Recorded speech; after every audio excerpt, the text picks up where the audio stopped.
নমস্কার বন্ধুরা, স্বাগত তোমাদের প্রিয় ইউটিউব চ্যানেল বাংলার জব অ্যান্ড জিকে হবে। WBSSC গ্রুপ সিডি এর যে ক্লাস চলছে, আজ যা 37তম ক্লাস। তো বন্ধুরা, হাতে তো মাত্র আর কয়েকটা দিন, তো শেষ মুহূর্তের প্রস্তুতি নিয়ে নাও। তো আজকের বন্ধুরা তোমরা কে কত বলে অবশ্যই কমেন্ট করো। যে সমস্ত বন্ধুরা এখনও পর্যন্ত সাবস্ক্রাইব করো অবশ্যই চ্যানেলটিকে সাবস্ক্রাইব করে নাও এবং পারলে প্লেলিস্টে গিয়ে অবশ্যই আগের ভিডিওগুলো দেখে নাও। আশা করি সেইগুলো তোমাদের পরীক্ষার জন্য উপকৃত তোমরা হবে। তো বেশি কথা না বাড়িয়ে শুরু করা যাক আজকের প্রশ্ন উত্তর। আজকের প্রথম প্রশ্ন, হিন্দোলা মহল ভারতের কোন রাজ্যে অবস্থিত? অপশানগুলো দিয়েছে হচ্ছে উত্তরপ্রদেশ, মধ্যপ্রদেশ, রাজস্থান নাকি গুজরাট। তো বন্ধুরা, এখানে সঠিক উত্তর হয়ে যাবে হচ্ছে অপশান বি, মধ্যপ্রদেশ হয়ে যাবে রাইট আনসার। তো আজকের দ্বিতীয় প্রশ্ন, গৌতমী এবং বশিষ্ঠ কোন নদীর শাখা নদী? অপশানগুলো দিয়েছে হচ্ছে গঙ্গা, দামোদর, নর্মদা নাকি গোদাবরী। তো এখানে রাইট আনসারটি হয়ে যাবে হচ্ছে অপশান ডি, গোদাবরী। তো এখানে বশিষ্ঠ হবে, বশিষ্ঠ, গৌতমী এবং বশিষ্ঠ কোন নদীর শাখা নদী? গোদাবরী। দক্ষিণ ভারতের গঙ্গা যেটাকে বলা গোদাবরী শাখা নদী। নেক্সট কোশ্চেন, বুদ্ধচরিত কে রচনা করেন? কালিদাস, কলহন, অশ্বঘোষ কোনোটিই নয়। তো এখানে রাইট আনসারটি হয়ে যাবে হচ্ছে অপশান সি, অশ্বঘোষ বুদ্ধচরিত রচনা করেছিলেন। আজকে 4 নম্বর প্রশ্ন, খুবই একটি ভালো প্রশ্ন এবং পরীক্ষা আসতে পারে। জাতীয় ভোটার দিবস কবে পালিত হয়? অপশানগুলি হলো 1 ডিসেম্বর, 28 ফেব্রুয়ারি, 1 জুলাই নাকি 25 জানুয়ারি।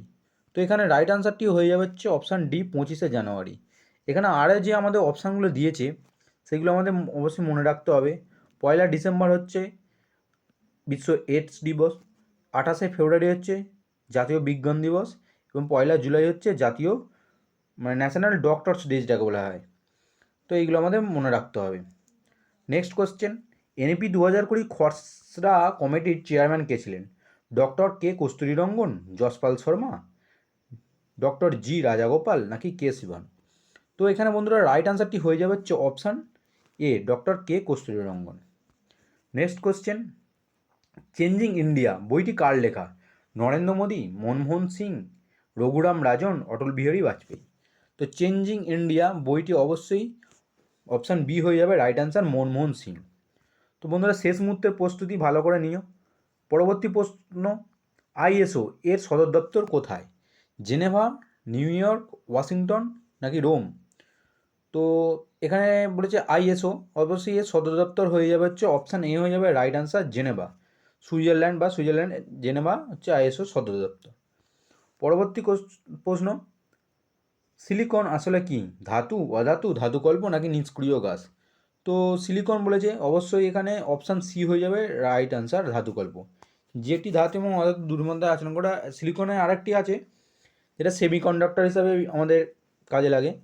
তো আরও যদি ধাতুকল্প বলে, যে সিলিকন জার্মানিয়াম হতে পারে, টলুরিনিয়াম হতে পারে, এগুলো ধাতুকল্পের নাম, এগুলোর মধ্যে মনে রাখতে হবে। পরবর্তী প্রশ্ন হচ্ছে 9 নম্বর প্রশ্ন আজকে, ইন্দিরা গান্ধী ন্যাশনাল পার্ক কোথায় অবস্থিত? কর্ণাটক, তেলেঙ্গানা, অন্ধ্রপ্রদেশ নাকি তামিলনাড়ু। যেটি অবশ্যই অপশান ডি হয়ে যাবে রাইট আনসার, তামিলনাড়ুতে অবস্থিত। আচ্ছা, 10 নম্বর প্রশ্ন, 11তম মৌলিক কর্তব্য কোন বিষয়ের সঙ্গে সম্পর্কিত? অপশানগুলো দিয়েছে হচ্ছে আইন, স্বাস্থ্য, শিক্ষা নাকি নাগরিকত্ব। তো এখানে রাইট আনসারটি হয়ে যাবে হচ্ছে অপশান সি হয়ে যাবে রাইট আনসার, শিক্ষা।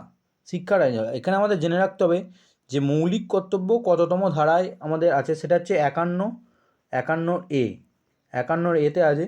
এবং এটি কততম অ্যামেন্ডমেন্টের মাধ্যমে এটি যুক্ত হয়েছিল? সেটা হচ্ছে 42তম অ্যামেন্ডমেন্টের মাধ্যমে, সংবিধান সংশোধনের মাধ্যমে, যেটা হচ্ছে 1976। আর এই শিক্ষা বিষয়ক এটা শিক্ষার মৌলিক কর্তব্যের মধ্যে সম্পর্কিত হয়েছিল, সেটা হয়েছিল 86 অ্যামেন্ডমেন্টে, আর যেটা হয়েছিল হচ্ছে 2002 সালে। পরবর্তী প্রশ্ন হচ্ছে 11 নম্বর, ভারতের বৃহত্তম রামসর সাইট কোনটি? করবেট, সুন্দরবন, চিল্কা নাকি নন্দা দেবী। তো এখানে রাইট আনসারটি হয়ে যাবে হচ্ছে অপশান বি হয়ে যাবে রাইট আনসার, সুন্দরবন হলো ভারতের বৃহত্তম রামসর সাইট। যদি বলে এখন পর্যন্ত মোট কটি রামসর সাইট আছে, সম্ভবত 75 হয়ে যাবে এখন রামসর সাইট আছে ভারতে। আর ভারতের সর্বপ্রথম রামসর সাইট হচ্ছে চিল্কা। পরবর্তী প্রশ্ন, সায়ানোকোবালামিন কোন ভিটামিনের রাসায়নিক নাম? Vitamin B1, vitamin B2, vitamin B7 নাকি ভিটামিন B12? তো সায়ানোকোবালামিন অবশ্যই ভিটামিন B12 রাসায়নিক নাম হয়ে গেল সায়ানোকোবালামিন। অপশান ডি হয়ে যাবে রাইট অ্যান্সার। আজকে 13 নম্বর প্রশ্ন, তিমির ফ্লিপার ও পাখির ডানা হলো কী ধরনের অঙ্গ? সমবৃত্তীয় অঙ্গ, নিষ্ক্রিয় অঙ্গ, সমসংস্থ অঙ্গ নাকি কোনোটিই নয়? তো এখানে রাইট অ্যান্সারটি হয়ে যাবে অপশান সি, সমসংস্থ অঙ্গ। 14 নম্বর প্রশ্ন, খুব ভালো একটি প্রশ্ন, এশিয়ার নোবেল পুরস্কার বলা হয় কোন পুরস্কারকে? এশিয়ার নোবেল পুরস্কার। তো এখানে অপশানগুলো দিয়েছে ভারতরত্ন, রামন ম্যাগসেসে, জ্ঞানপীঠ নাকি পুলিৎজার। তো এখানে রাইট অ্যান্সারটি হয়ে যাবে হচ্ছে অপশান বি, রামন ম্যাগসেসে। যে 15 নম্বর প্রশ্ন হচ্ছে, সর্দার সরোবর বাঁধ কোন নদীর ওপর গড়ে তোলা হয়েছে? গঙ্গা, নর্মদা, তাপ্তি নাকি মহানদী? তো এখানে রাইট অ্যান্সারটি হয়ে যাবে হচ্ছে অপশান বি, নর্মদা নদীর উপর গড়ে তোলা হয়েছে সর্দার সরোবর বাঁধ। আচ্ছা 16 নম্বর প্রশ্ন, কোষের শক্তিগড় কাকে বলা হয়ে থাকে? রাইবোজোম, লাইসোসোম, মাইটোকন্ড্রিয়া নাকি নিউক্লিয়াস? তো বিজ্ঞান থেকে এসেছে প্রশ্নটি, খুব সোজা। তো কোষের শক্তিগড় মাইটোকন্ড্রিয়াকে বলা হয়ে থাকে। এশিয়ার আলো কাকে বলা হয়? সম্রাট অশোক, শ্রী চৈতন্যদেব, গৌতম বুদ্ধ নাকি মহাত্মা গান্ধী? তো এশিয়ার আলো অবশ্যই আমরা জানি অপশান সি হয়ে যাবে রাইট অ্যান্সার, গৌতম বুদ্ধ। 18 নম্বর প্রশ্ন, ভারতের সবুজ বিপ্লবের জনক কাকে বলা হয়? ভার্গিস কুরিনিয়ান, এম.এস. স্বামীনাথন, হীরালাল চৌধুরী নাকি কেডি যাদব? তো সবুজ বিপ্লবের জনক বলা হয়েছে, সেখানে রাইট অ্যান্সার হয়ে যাবে হচ্ছে option B, M S. Swaminathan. Verghese কুরিনিয়ানকে শ্বেত বিপ্লবের জনক বলা হয়। আর অপশান সি এখানে হীরালাল চৌধুরী, তিনি ছিলেন ফাদার অফ ব্লু রিভলিউশনও বলা হয়ে থাকে হীরালাল চৌধুরীকে, ব্লু রিভলিউশন। পরবর্তী প্রশ্ন, লোকনায়ক নামে কে পরিচিত ছিলেন? বালগঙ্গাধর তিলক, জয়প্রকাশ নারায়ণ, চিত্তরঞ্জন দাস নাকি লালা লাজপত রায়? লোকনায়ক বলেছে, সেক্ষেত্রে অপশান হয়ে যাবে অপশান বি, জয়প্রকাশ নারায়ণ। এক্ষেত্রে যদি বলতো লোকমান্য, সেক্ষেত্রে বালগঙ্গাধর তিলক হয়ে যেত। আমরা চিত্তরঞ্জন দাস জানি, আমরা দেশবন্ধু নামে চিনি, আর লালা লাজপত রায় পাঞ্জাব কেশরী নামেও চিনি। পরবর্তী প্রশ্ন হচ্ছে 20 নম্বর প্রশ্ন, ওজোন স্তরের ঘনত্ব পরিমাপের একক কোনটি? ডেসিবেল, ক্যান্ডেলা, ডবসন নাকি অ্যাংস্ট্রম? তো এখানে সঠিক উত্তরটি হয়ে যাবে হচ্ছে অপশান সি, ডবসন হয়ে যাবে রাইট অ্যান্সার। হচ্ছে কিসের? নাকি ওজোন স্তরের ঘনত্ব পরিমাপের একক। আজকে তোমাদের হোমওয়ার্ক কোশ্চেন থাকবে এটা, আমজাদ আলী খান কোন বাদ্যযন্ত্রের সাথে যুক্ত ছিলেন?